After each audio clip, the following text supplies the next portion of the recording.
want is right here. We gon' give them what they came for. We gon' take it up from last year. Shoot 'em a shot, boy, I'm long range. Me and the team on the same thing. Stayed down, never switched up. Only thing changed was the game. I'm in the zone now. What is going on, everybody? Welcome to the Clydesdale Media Podcast. My name is Scott Schweitzer. I have my co-host Amy Radowski with me, and we are privileged to have with us Adrian Bozman, the man, the myth, the legend. Oh man, I don't know if I'm deserving of a myth status at this point, but I appreciate it. Thank you. Well, one of the questions I had for you off the top, people have been talking about this, that in some form or another, it'd be cool to bring back Roe versus Boz. Now, I know that like the two of you may not be able to do that because of what you do now, but in some form or fashion, it gave people a realistic view of an open announcement. I mean, I'm all about it. I love Rory McKernan. He's a good friend of mine. We've been friends forever. And yeah, that would be a lot of fun.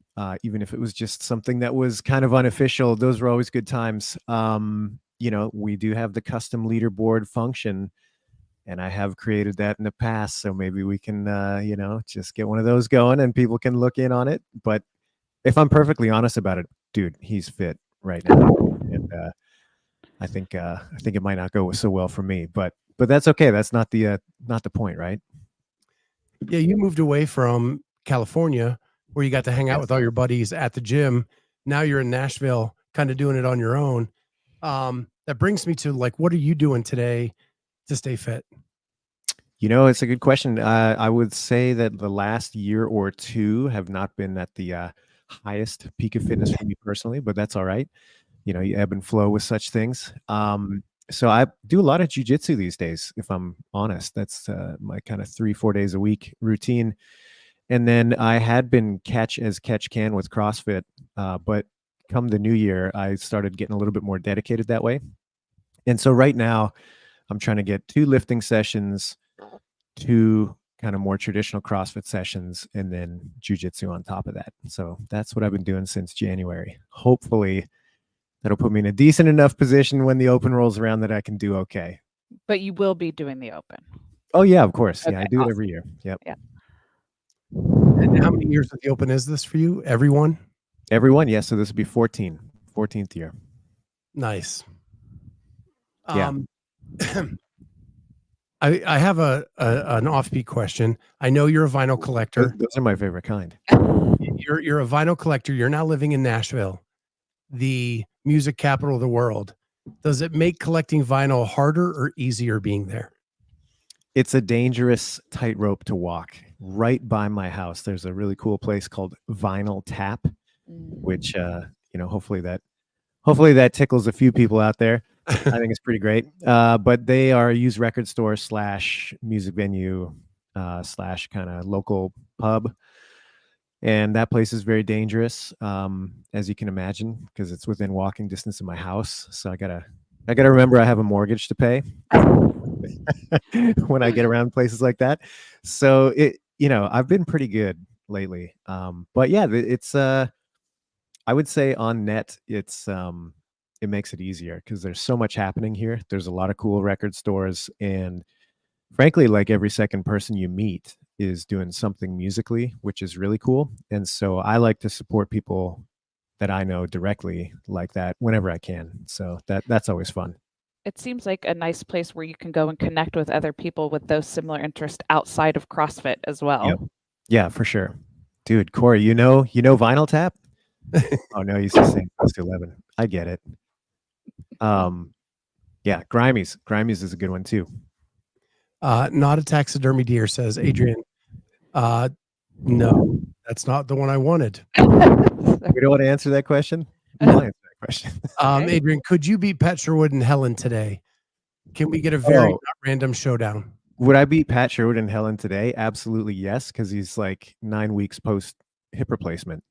So yes, I would beat him today, but that's not really a reflection on Pat's fitness so much as like he's had a major reconstructive surgery that's been, a decade or two in the making. Pat Sherwood at his normal, I would not want that heat. He's a good runner. That he is. Amy, I know you got something for Boz.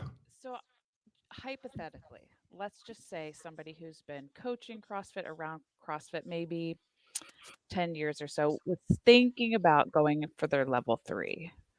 What advice would you give them to pass or to down that pursuit? Take your time. I think that for something like that, especially if you've been in the game a long time, everybody does this where they start to build up a certain level of kind of tacit knowledge where they say things, they do things, they have certain practices that they're kind of automatic at this point and they don't really think about them. And for a lot of us, that means that you can't really articulate them if you were to be asked why you engaged in something. And by contrast, I think if you have somebody who's like really a little bit fresher and still kind of has that first wave of enthusiasm, they're the people that, in my experience, tend to be able to answer questions like that a little more readily because it's top of mind and it hasn't become just kind of absorbed and automatic. So for the crew that's been around a little longer, I think you need to take your time and go back to the drawing board, not necessarily with what you're doing, but just can you explain it as well as maybe you did in the past? Have you thought it through recently? And not only just because I think that's the right thing to do to pass the test, but honestly, I mean, it might shake some things loose that you've kind of ingrained that maybe they're not serving as well anymore. But yeah, I think that's the thing is to take your time and just kind of reevaluate, like, can I still talk about these things as well as maybe I could in the past? And am I still thinking about them with the same kind of granularity? Nice. So my last question in this kind of intro part is, and it kind of goes back to Roe versus Boz. You're in a unique situation in CrossFit where the sport is growing. We want it to grow.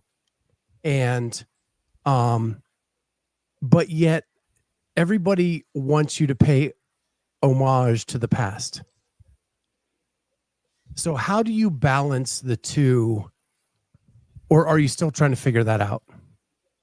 I mean, I think it's an experiment every year, right? I think there's enough framework and enough expectation that people kind of know what they're getting, even when there's season changes, et cetera. You know, you have a good sense of what the athletes are going to be required to do and when.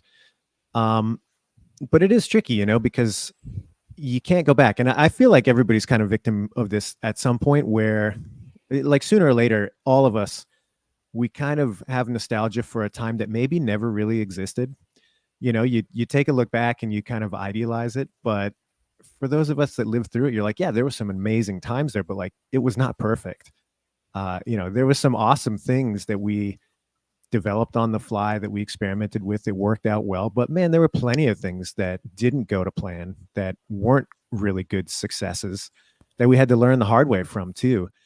So I think for anybody who's kind of opining for the past, like, you have to take that good with the bad. It was not just sunshine and roses from start to finish.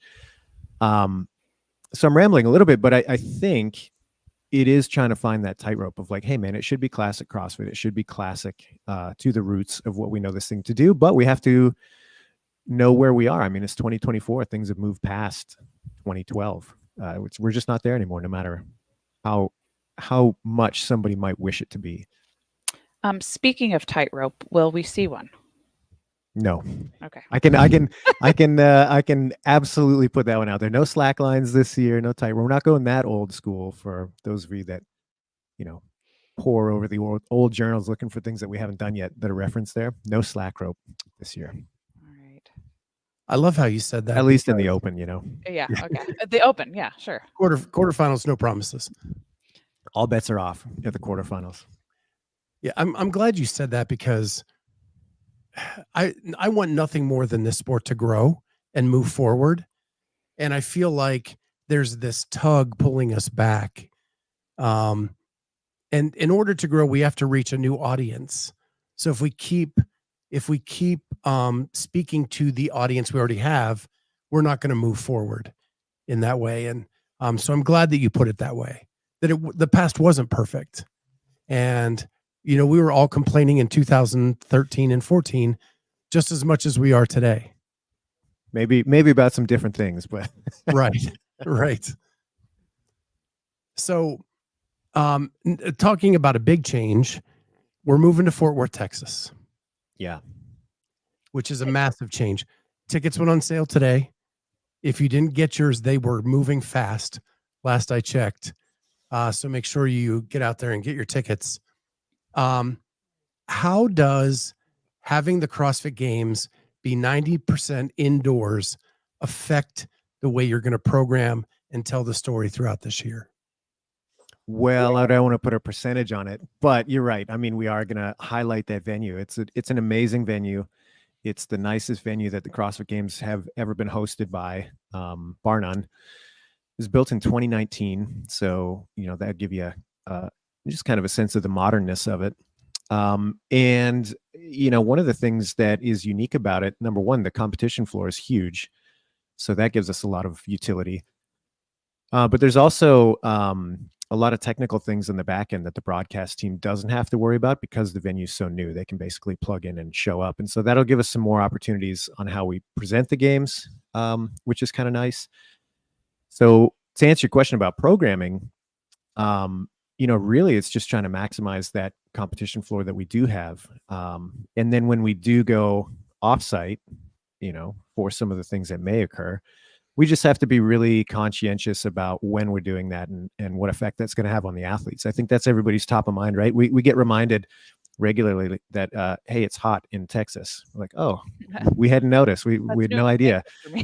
Yeah, exactly. And, so obviously there's a responsibility on our part that we're not putting athletes in a position where it's just like unreasonable to compete under the conditions they find themselves in.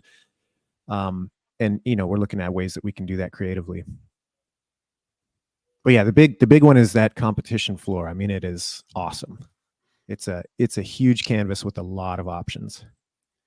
Yeah, I talked to Heather at MFC, and she was saying the plug and play atmosphere or the plug and play ability, it just is game changing. Yep. And it's nothing they've ever had before as CrossFit going into a location, and it'll save a week's worth of time. Yeah, I mean, it's the prospects are really exciting to us.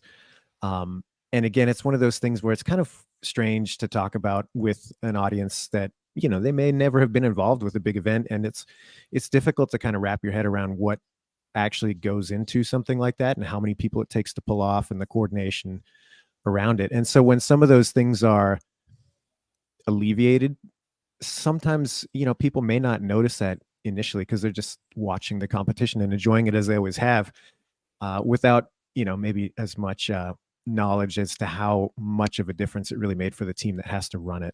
So, hopefully it translates both ways. I really hope, and I think it will, that we can do some pretty spectacular things in there that we probably wouldn't have been able to do elsewhere.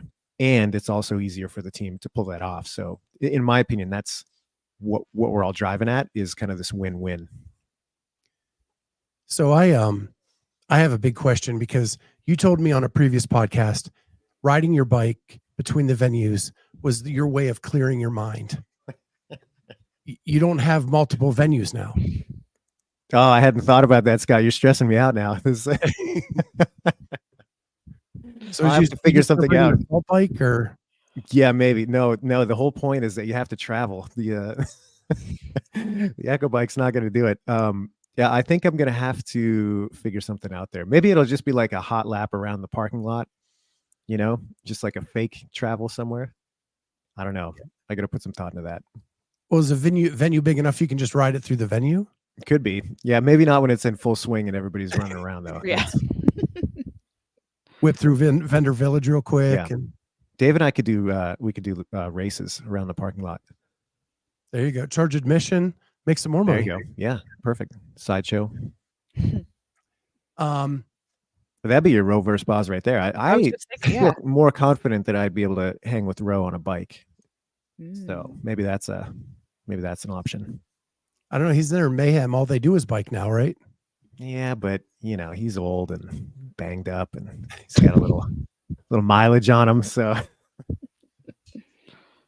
my next question is: you had to, moving to a place where Dave, and I use the 90% as Dave's comment from his Yeah. weekend review, Yeah. right? To an indoor venue. When you saw the off-season events be affected so tremendously by weather this year, Rogue, Wadapalooza, both got torrential downpour. And you guys with Alpaca in 2 years ago totally changed like the feel of the games that year. Does that give you more confidence about your test going into a place that's environment controlled? I wouldn't say confidence. I mean, it definitely, it's validating to some degree, I guess, but I don't want people to read into that to think that me personally, that I feel that's the direction that CrossFit competitions need to go. I don't feel that personally. I think that that's one of the coolest things about the CrossFit competitions broadly, is that there is a range of ways to approach them. And I think the unique elements that some of these big events bring to the table is really what makes them awesome, and what draws people to them. And yeah, some of those things bring some risk of having to change in the middle of the stream, so to speak. But that's okay. So, as far as us, yeah, it is nice to know that you have that kind of security with the venue that you've selected. But I honestly, I hadn't really thought about it and framed it in those ways, that like, oh wow, look at how difficult it was for these other events. Obviously, it's not easy to navigate your event that way when Mother Nature has other plans. But in some broad stroke, I didn't take that to like, oh well, right choice for us to move to Fort Worth even more so. Not in those ways. On the athlete side, I could see it being, one less thing than that they would have to kind of worry about again with readapting to that. So Yeah, it's interesting though. You hear both sides of it, and I think that's true for most of the decisions that we make. You have some people that they get it, they love the direction that you're going, and then you have others that are skeptical right away, and that's fine. But for this one in particular, we saw that and continue to see that, where people are happy. I think that we're choosing to have like a pretty consistent weather option, but on the other hand, it's like, well, how are you going to test all the things that you need to? How are we going to make sure that we have a complete picture of the athlete that's on the top of the podium?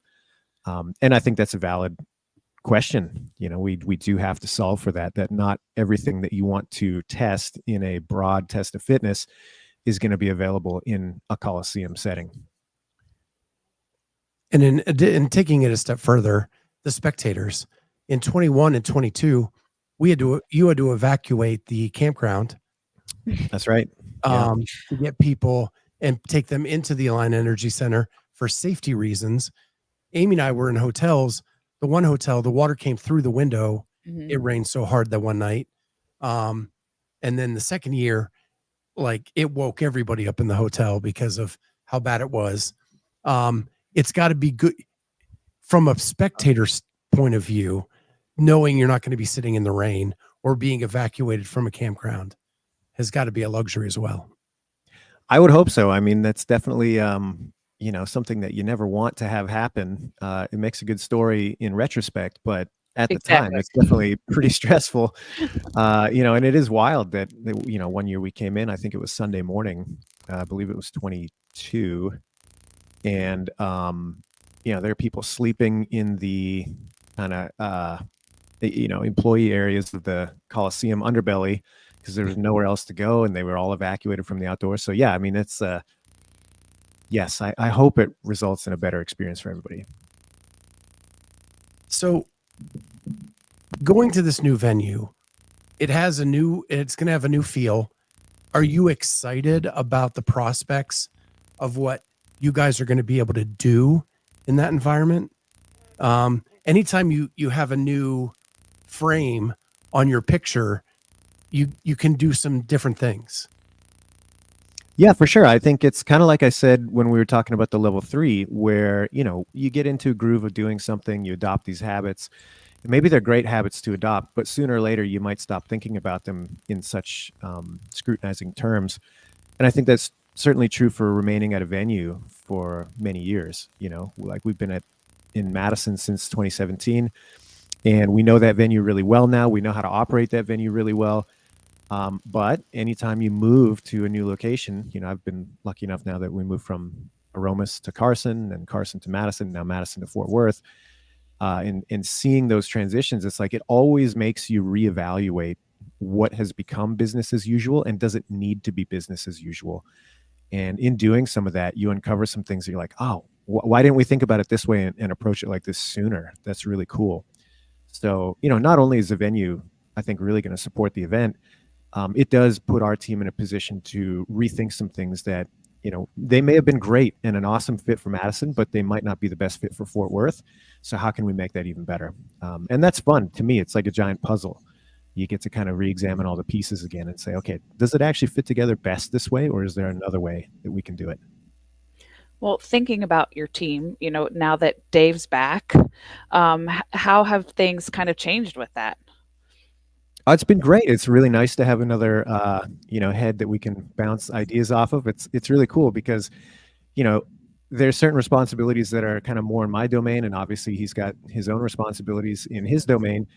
But every once in a while, they'll kind of overlap a little bit, and I'll take something and run with it, or he'll take something and run with it. And like we had a conversation just the other day where he called me up and he's like, "Hey, I'm running with this thing.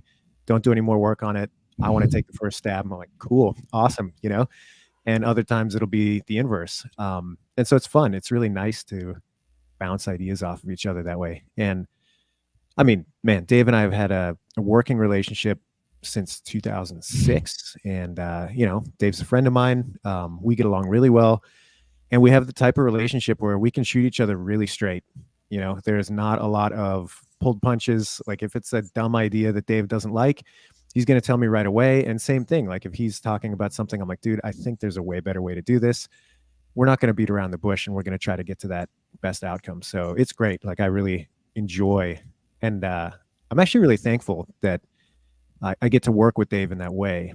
Because I don't, I got lots of great people that I work with. Some of them for a long time, some of them not so long. But it's rare that you find somebody that you can, I don't know, just kind of be that unfiltered with to get to the best result. Well, I think it's a rarity.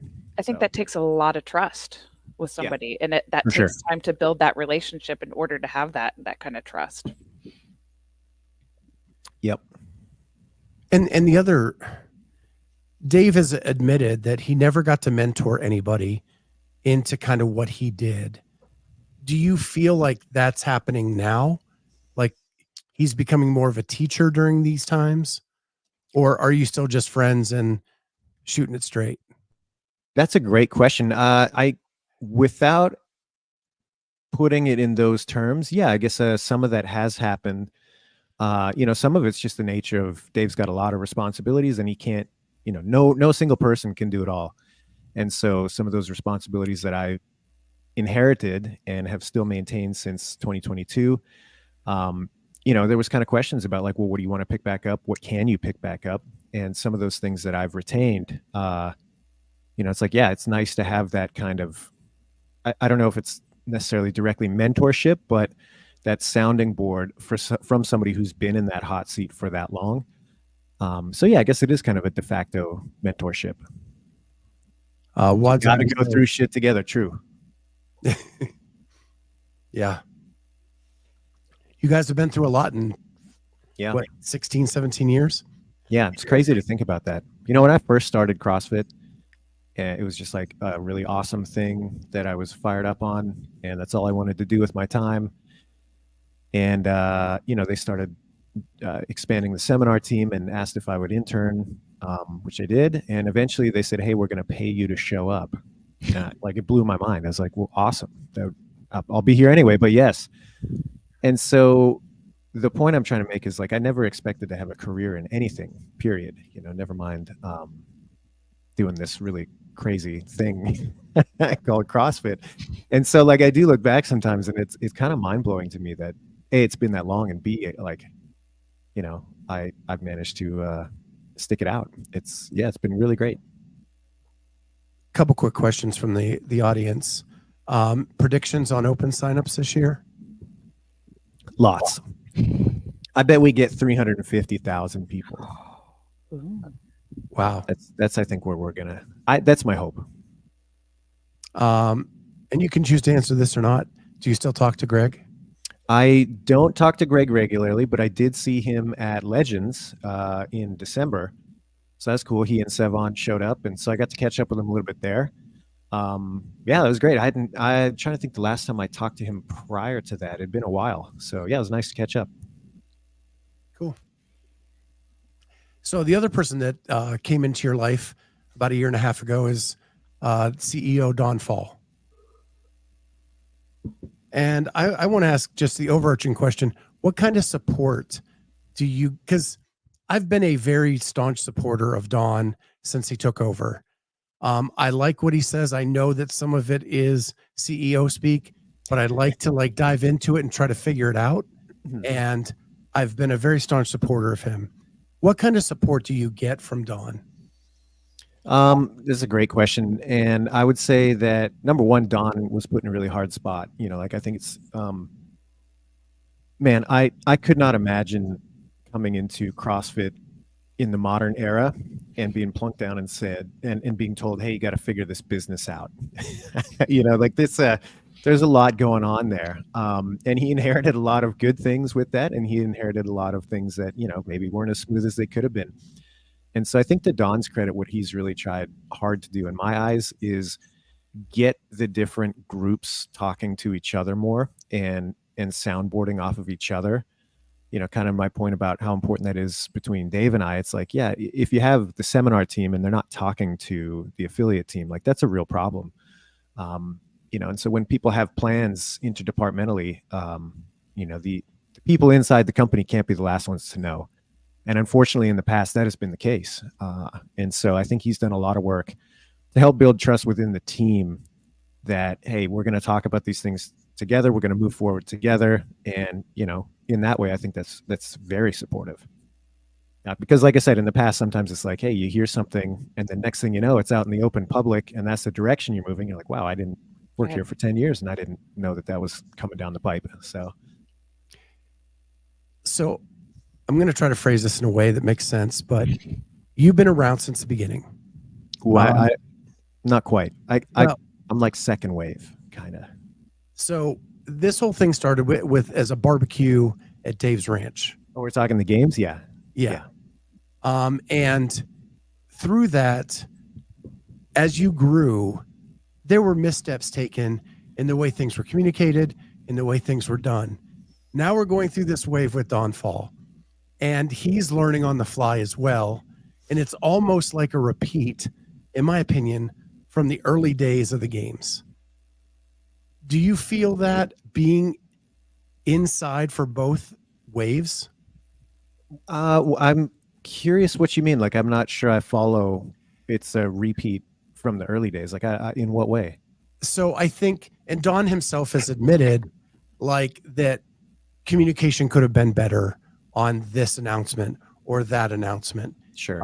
Yeah. And it's almost like, because you almost have to be ingrained in this community to understand the feedback you're going to get and how instant it is.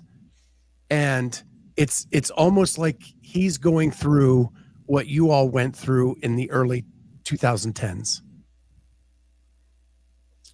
I see. Meaning he personally may not have been ready for the kind of just immediacy the community brings to the table. Is that what you're saying? Correct. The criticism that it bounces back on every announcement. Right. Well, I guess that's kind of where our responsibility, our meaning, myself, all of the other old school people that are still working for CrossFit, people that have been through these kinds of ups and downs. I do think that that's part of our responsibility professionally, is to let them know, when things like this can happen and what's to be expected. Because you can't be privy to all conversations, especially if you haven't been there in the past, right? So I think that's the give and take. If he's going to be an effective leader, back to this theme of trust, it's like the only way that you can effectively lead is if you have people under you that are willing to work with you and to help you. Leadership isn't just a one-way street. It's not a dictate, right? And if it is, it's probably not a very healthy organization. Yeah. I want to get to a place where we're not cleaning up messes and we're just moving forward. Yeah, And, sure. And not that they're big messes. It's just when they happen, it's just frustrating, especially when you're embedded in this community of people who react. Yeah, it can get loud. That's for sure. Yeah. Well, let's move on from that. I want to get to rule changes, but real quick, I just noticed in your background the alpaca trophy, and there's 2 of them. Did Roman give you both? I gotta say, I mean, what a sweetheart. Yes, he did. He won the one this year and gave it to me on the field, and he said I had the other one with me so that if I won them, I was going to give them both to you. I was like, oh man, like what a guy, you know. So yeah, it was really sweet actually. At the end of the games this year, a lot of the athletes had put like they took his locker room sign off of the changing athlete area, and they all signed it, and they got some of the key staff to sign it as well, and they presented it to him. And then we had the Spirit of the Games award obviously for him, and then he had those for me, and we kind of like exchanged signatures on some things. Like I signed the Spirit of the Games and he signed those for me. So yeah, it was a pretty cool moment for sure. Oh, very cool. So looking at some of the changes for this season, we've now changed our quarterfinals, right? So now we're the top 25% with that. So do you think this is going to push people beyond their limits, or are we going to make it a more doable thing for the group? A little bit of both. I mean, there will certainly be some things where, I mean, look, I'm like the perfect candidate for somebody that can skin of their teeth get into the quarterfinals, and knowing what I know and doing what I do for, the competition. Am I going to be able to make it through each one of those workouts and be, just cruising, but just get beat by somebody who's faster? No. There's going to be some things that are going to be difficult and challenging for sure. So what I've really put out to our team, and what's really important to me that we're looking at when it gets to quarterfinals is, okay, we want everybody to be able to get to the start line and begin the race, even if not everybody gets to finish the race. So if you're a quarterfinalist and you qualify, you'll be able to start, you'll be able to get some work under your belt, but there's going to be some instances where, only the best are going to take it all the way. Before we move on, Wad Zombie asks, is that a hint that we'll see alpaca again this year? You just have to wait and find out. A three-peat, you never know. And Kenneth has a name for it, the tripaca. I like it.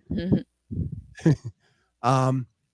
So with the 25%, that's a lot more people. It was announced recently that you are putting together an online judging team to help with review. Can you briefly walk us through what their responsibility is? Is it final decision or just like a sorting group to get to the main judges? Yeah, great question. So this is something that is not constant every year. Like we always look at our review plans and they're always, evolving. Based on a number of factors, right? How many days do we have to resolve the leaderboard?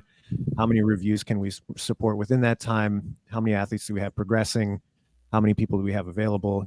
There's all sorts of questions that go into structuring that.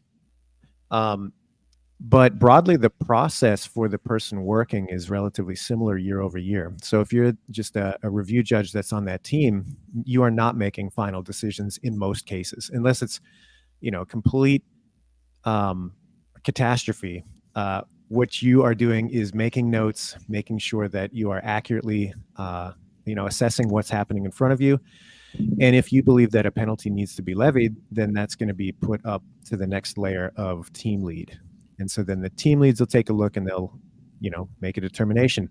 If they still can't make a determination, then it gets pushed up to one of our senior staff and they can take a third look at it.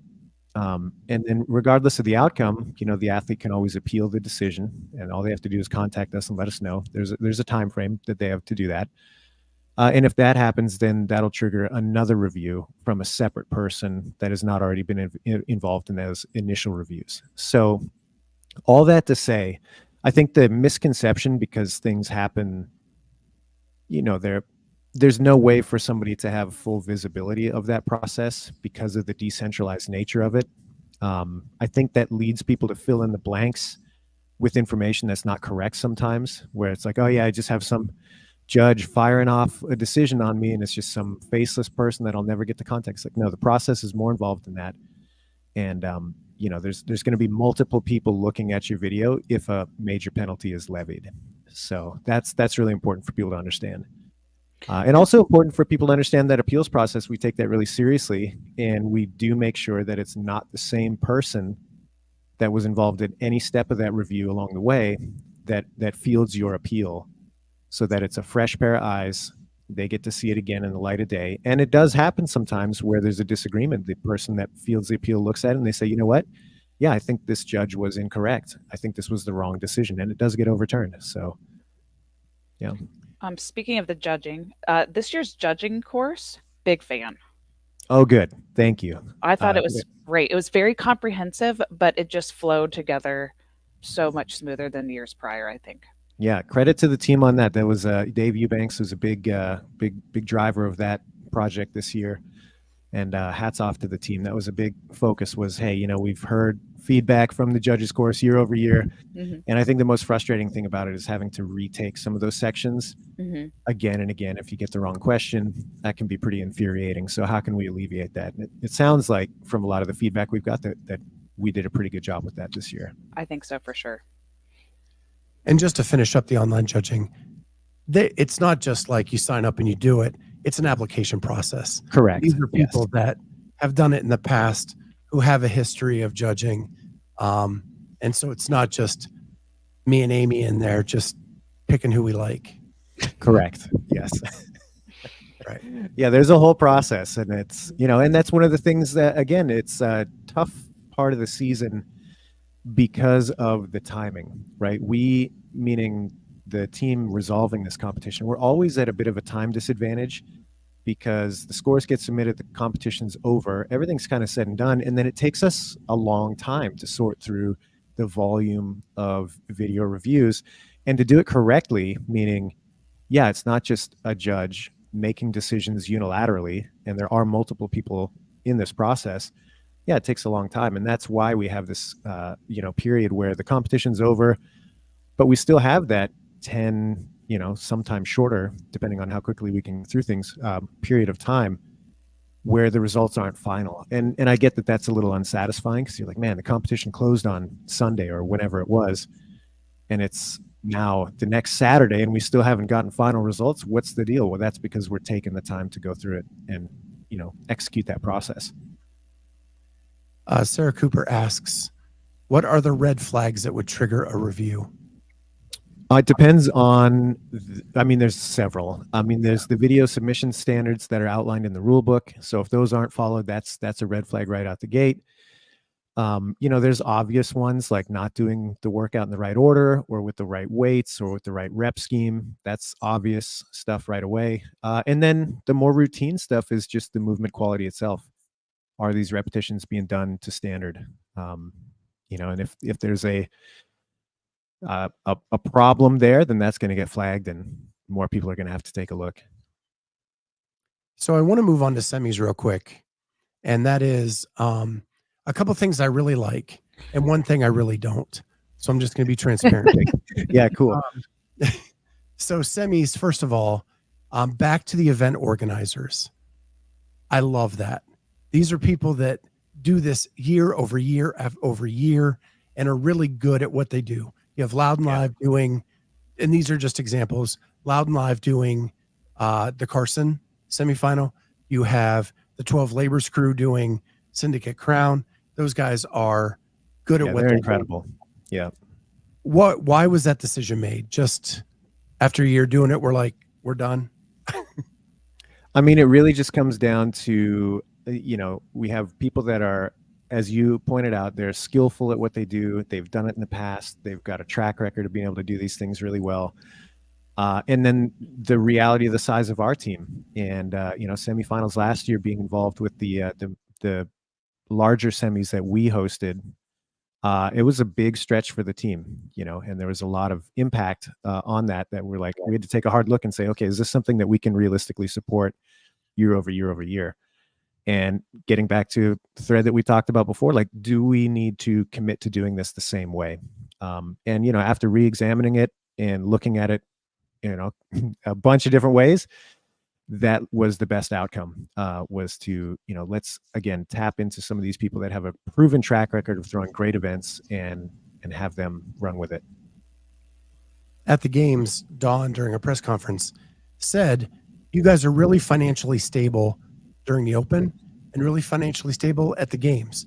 It's the middle stuff. Yep. And that seems where like the most change has happened.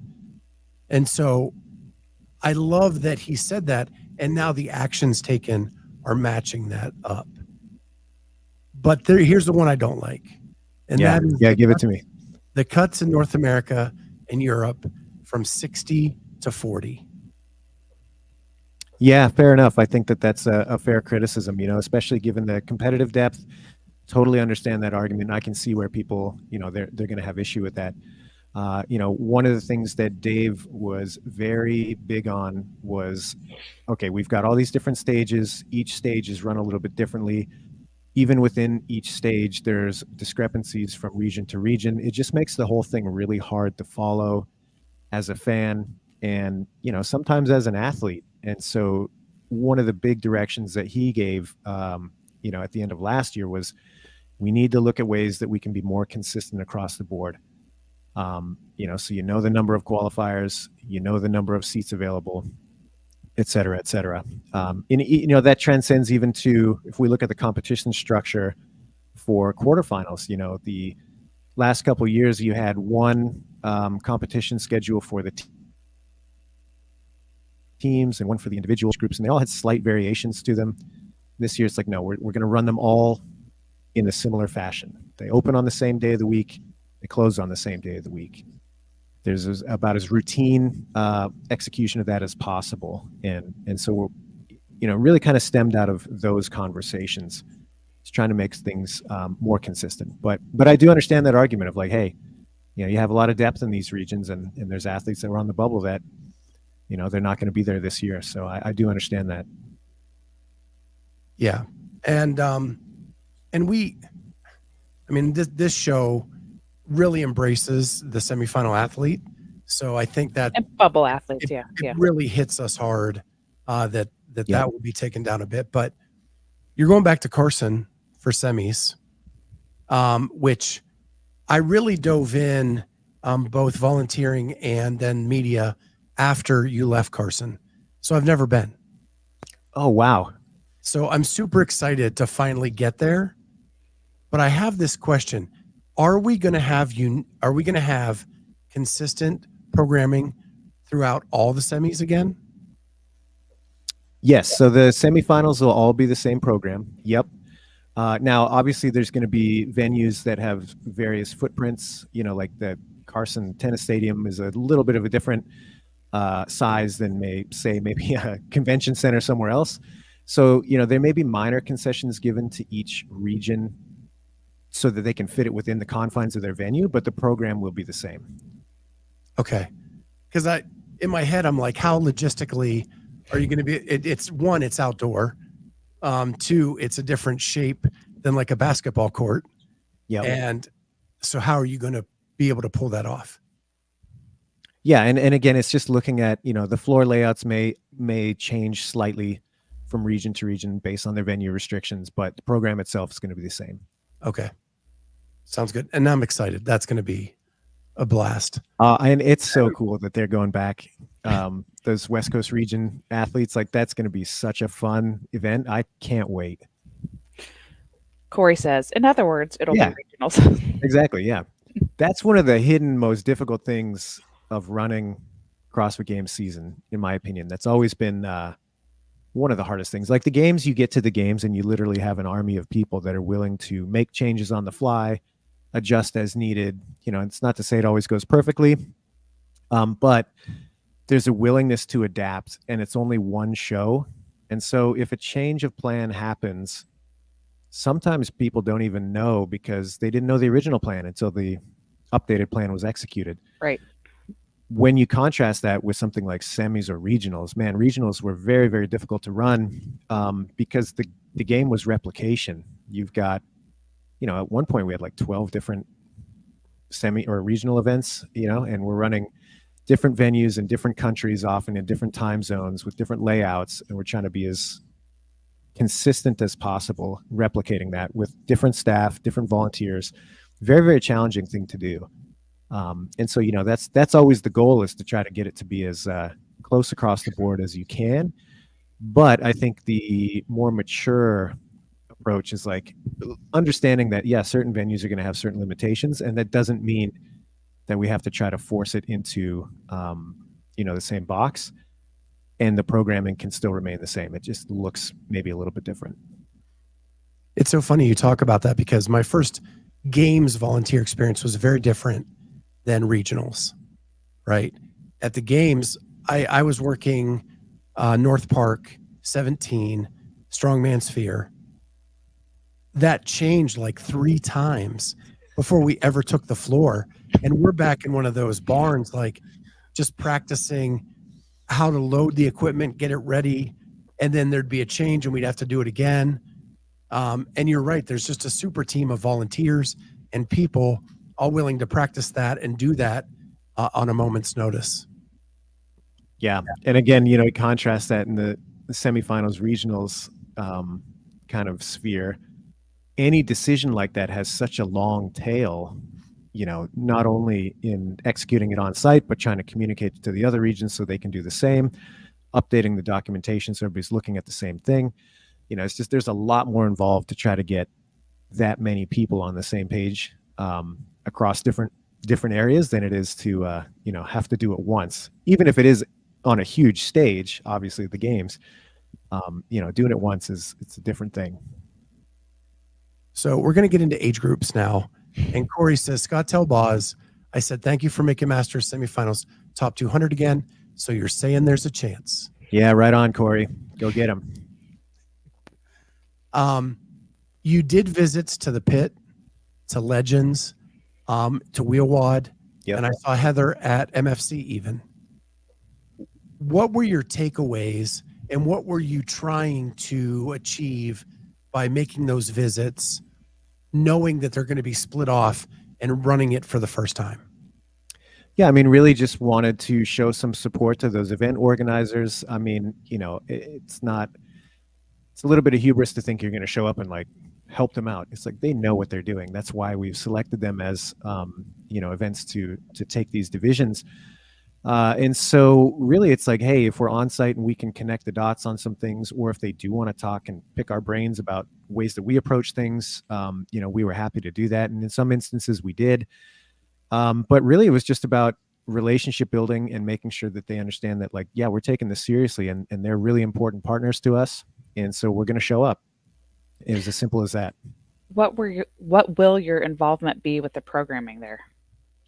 For each one of those events, they are largely responsible for their own programming, but they're going to soundboard off of us. And we've already started that process with a couple of them, which is really fun. And from the initial conversations we have, it sounds like it's fun both ways, because, you don't always get to have people with experience that love to run events, take a look at your stuff and kind of go back and forth with it. So, so far it's been a really fun process. At what point will they pick up the programming during the season? Because the Open is their qualifier, just like it is for the elite athletes. Yes. Yeah. So if you think about, Wheelwad's a little bit more unique. They'll run their secondary stage after the Open, and it'll be mostly their program, almost exclusively. And then the games, they'll do that too. We'll soundboard with them. We'll help them, review that as much or as little as they'd like. The age groupers for both Legends and Pit, when we get to the semifinal stage, so that's still online, that's the 200, like Corey just mentioned, that'll be a joint effort. So the Legends and Pit They're going to take the first swing, and then we'll kind of come back and forth and craft it with them. We're going to be doing the review on it, so we want to make sure that it's something that's viable for online competition and makes sense in that format. But they're going to take first swing, and then obviously when they get to the finals, it'll be them generating the program with our kind of overview. This is my personal plea. It's been my thorn in my side. You guys do it so well, and it makes it so noticeable at other events. People should always finish opposite the chaos. What do you mean by that? So if at the end of the lane, I mean, I like it as a statement, but well, illustrate it for us. See a distinct finish line, right? So, and I've been critical of Legends and MFC and all of that, because a lot of times you can't tell who's going for chalk or who just finished. Yeah. Right? Because the chaos of the workout is going on in that same spot as the finish line. Got it. Yeah. So rather than they should run down the floor away from the chaos so you can see who's finishing when. Well, I love that point, and hopefully that's one of the things that we can help them with. That's kind of adjacent to programming. Like a floor layout. Ultimately, if the test makes a lot of sense and it's appropriate holistically when you look at everything else that's going on, the way it's laid out probably shouldn't take priority over some of these other important factors. But there's always ways to kind of approach things that a fresh set of eyes can help out with. And again, to Dave's credit, I think that's something he's always been very critical of, is what's the race? What does it look like to try to follow this thing? And so that's one of the ways that we can help to support these groups. Even if we're not like changing the program per se, we can at least filter it that way and say, okay, well, what does it look like when we actually have to spectate it? How can we make that better, even if the program isn't really changing? So here's the difficult question, and I know you probably don't have a lot that you can tell us, but we don't know the dates for Pit and Legends. We don't know the location for Legends, and I know that probably wasn't your intent at this point. Yeah, I mean, it's sorry, I'll let you finish your question. Go. No, go ahead. I'll let you answer that part. Yeah, I was just going to say, I mean, that's the large event difficulty, like securing a venue that makes sense to the organization financially, that supports the dates that are, reasonable from the last qualifier, that your staff can attend, that you can, have a good confidence that you'll have a volunteer pool available. Like that's not an easy thing to do. And it's not a decision that's taken lightly, at least if you want to do it well. So again, it's like, it's unsatisfying when you have these divisions that don't know exactly when their final is going to be. Yeah, nobody wants that for sure. But do I want the diligence to be done so that the right venue is selected for the right reasons? Absolutely. I'd rather that, as imperfect as that is, that's not a hasty decision that's pressured by like, hey, we need to know immediately. It's like, no, let's get to the best outcome first, and then as soon as we know, we can announce it. So I had a talk with one of your coworkers that said that something that's exciting them is that you guys are talking in blocks of years future wise, as opposed to year. So my question about what's happened with these dates is, are we putting systems in place so that we're not dealing with this year after year? That's the hope. And that's across the board, so, I think we have to recognize, excuse me, that, the decision to have these events take on some of the divisional finals, it happened pretty quickly. And, we were right before 2024 when everything was getting finalized. That's not a lot of time for an event planning cycle to secure a venue and to have all that ready to go. So, yes, I think now that this is an established path forward, and, we haven't run it yet, so I'm speculating a little bit. I think it's going to be a great outcome. I think it's going to be the right thing for those divisions. And so all that being said, yes, it allows us to be earlier with all of these types of decisions in future years. So I have two good questions from the crowd. First one is Wad Zombie. Will there be any changes to media access for the game season this year? Less restrictions, more restrictions? That's a great question. I don't have a good answer yet because we're still sorting through a lot of that. So I don't know. I got to plead the fifth. Sorry, man. Clydesdale gets everything. Everybody else. That's right. Yeah. Yeah. Special access for Scott because he invited me on, and we'll figure the rest of you guys out later. Carolyn Prevost. Hi, boss. Hey, what's up? Well, just getting on here right now. Wondering if you guys talked about putting age group events and adaptive divisions prior to the games to showcase it during commercials or between events. Yeah, I love that idea. And no, we hadn't talked about it. Those event organizers have looked at, dates on both ends of things. And, internally, we think that either way is a win for exactly the reasons that you just mentioned. It's like if they go earlier than the individuals and teams, well, great. We'll have things to talk about with those divisions. And if they go later, well, then great. They get the entire spotlight and we can really hype up during the games that, hey, there's more to come. So either way, I think it's going to be a good look. Well, that's all the grilling I have for you today, Buzz. Oh man, that's it. Yeah. Yeah. What part of the season do you get most excited for? Oh, man, that's a good question. I think if I had to pick one, which that's the question, the games for sure. Like there's just nothing like it. And we've been in so many situations with the games over the years where it's like, man, can we even pull this off? And then we do, and I don't know, there's something about the games that's really special. So if I had to pick one, that's it. But every stage has its own, kind of really cool aspect to it, in my opinion. Like the Open is, the Open's the Open. I love the Open. What's to be said about that? It's just getting that many people fired up about this fringe thing, I think is so cool. Quarterfinals is where you really start to get to see people separate. And to me, that's always fun where you're like, hey, I do CrossFit and you do CrossFit, but wait a minute, maybe you're doing something really a little bit different. Yeah. There's levels that start to emerge at that stage. And then the semis is just kind of a continuation of that. I think the live format can't be beat, in my opinion. So like getting to that where you're like, all right, now we get to see these people away from their comfortable training environment, away from their, routine. How does that play out? What does it look like when you get these people all in the same room, competing on the same floor? That's really great. Then, culminating in the games is awesome. So you brought up levels. So speaking of levels, we doing anything with these levels? We're gonna run the same basic program that we have run, meaning yes, you'll get a level out of the Open. If you're at that level where you're moving to the quarters, you'll be able to refine your level at quarters.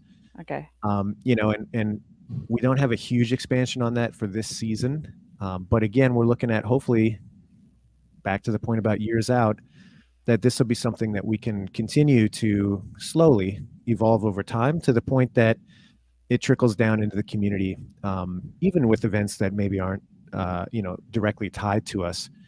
Because I do think that there's a need for local events to just have a better handle of who they're putting these events on for. I've heard it at the local level many times where you have somebody who's like, man, I was really excited to compete until so-and-so showed up and they just blew everybody out of the water. And it kind of dampened the effect, knowing that we're not really playing the same game, Exactly. So yeah, I think there's lots to be done there with that system. We just haven't been able to prioritize that yet. Still developing. Yep. That's what Amy used to do all the time. She'd show up at competitions and just crush the field and crush everybody. Take all the prize money. Yeah. All the fit aid, walk away. Love it. Yeah, she's ruthless that way. Hey man, somebody's got to do it, right? That's right. It's tough winning all the Until time. they get a better handle on it, I'm going to keep showing up. Well, hopefully we get to see Roe versus Boz again this year in some form or fashion. That'd be fun. Awesome to see it live again. Oh man, you give me all sorts of anxiety just thinking about that. That's my job this show. No bike at the games. Bro versus Boz live. Yep. No, I'll recover. It'll be all right. Well, I want to thank you so much for being on and answering our questions. I look forward to seeing you out on the road as we get through the season this year, and can't wait to get back to get to go to Carson for the first time ever. Yeah, absolutely. Thank you guys for having me. I really appreciate it, and appreciate what you guys do. And to anybody out there listening, hopefully you'll see you at some of these events and come say hi if you're there. Yeah. Wad Zombie said you ignored him last year at semis, and he expects. I saw that on some, I can't remember where he made that comment, and I don't recall that. So it was an unintentional snubbing, if that was the case. All right. Well, we'll let you go, Boz. Have a great time. Stay away from the vinyl shops because I'm already spending enough money for both of us. Just a little bit, you know? We'll catch everybody next time on the Clydesdale Media Podcast. Bye, guys. Thanks, guys.